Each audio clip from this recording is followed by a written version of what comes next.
Hi, my name is Josh McDaniel and I'm a teaching artist with the YAA. This winter semester, I'm going to be teaching Introduction to Improv.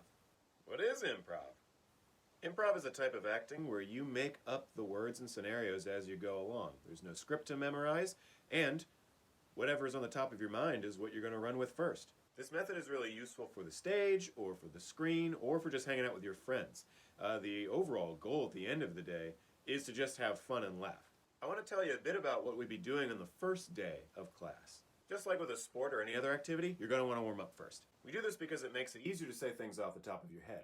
And it also helps with physical scenes if you're going to be moving around a lot. The first warm-up we'd be doing is a game called Zip Zap Zop.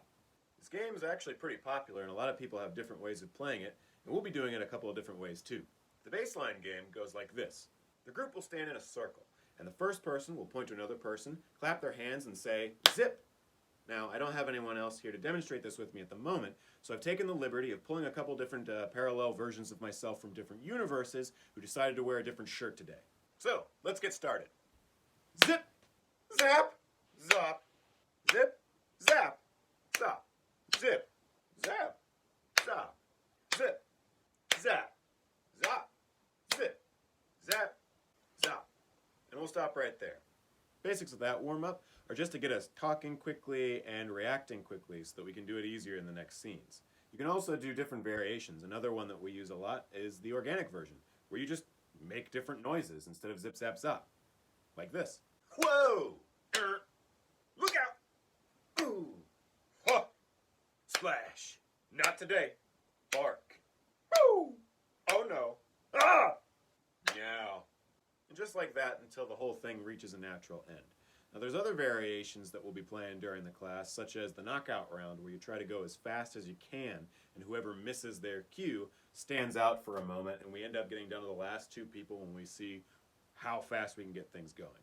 But we'll be doing a bunch of different types during the class. Now the purpose of these warm-ups is to get us ready for the games that we're going to be doing.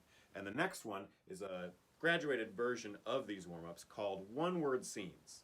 In this game, you'll be in pairs, and the two folks will basically just trade off saying an individual word back and forth, and we see how long we can keep the scene going. I'm going to borrow another parallel me for a moment and show you how it works.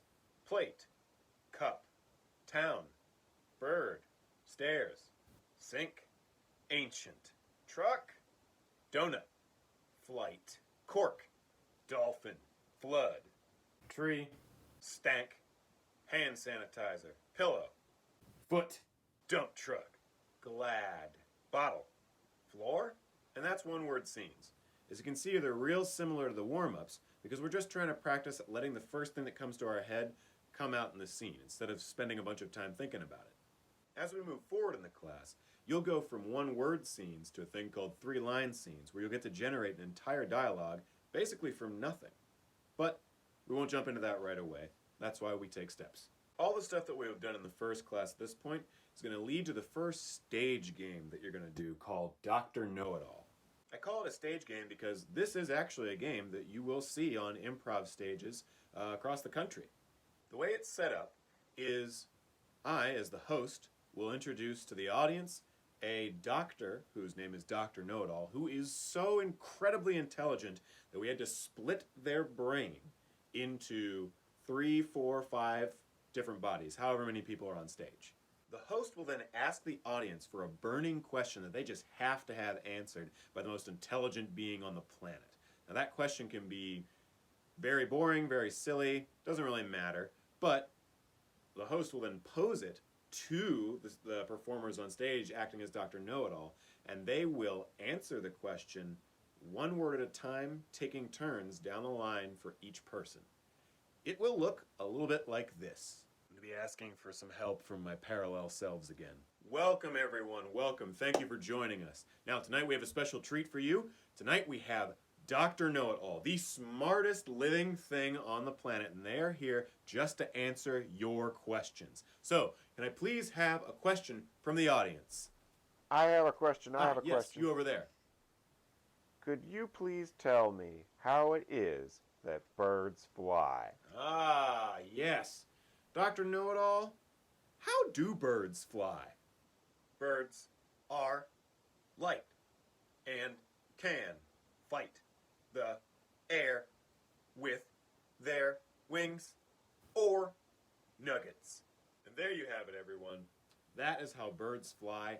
I didn't realize it had so much to do with fighting the air or with various types of nuggets. And that's how Dr. Know-It-All works. As you can see, the answer doesn't need to make sense or really even answer the question. It doesn't have to be right. The important thing is that you and your partners are listening to each other so that you can rattle off these words quickly from the top of your heads, so that from an audience perspective, they just see you all going 1, 2, 3, 1, 2, 3, 1, 2, 3, and that's when they're all laughing and when everyone's having fun. And that's some of the stuff we're going to be learning in the first class. Now, as we go throughout the rest of the series, we're going to learn more warm-ups, we're going to learn more games, and we're also going to learn a bunch of different perspectives that can be used in improv. Thanks for your time, and I hope to see you all there.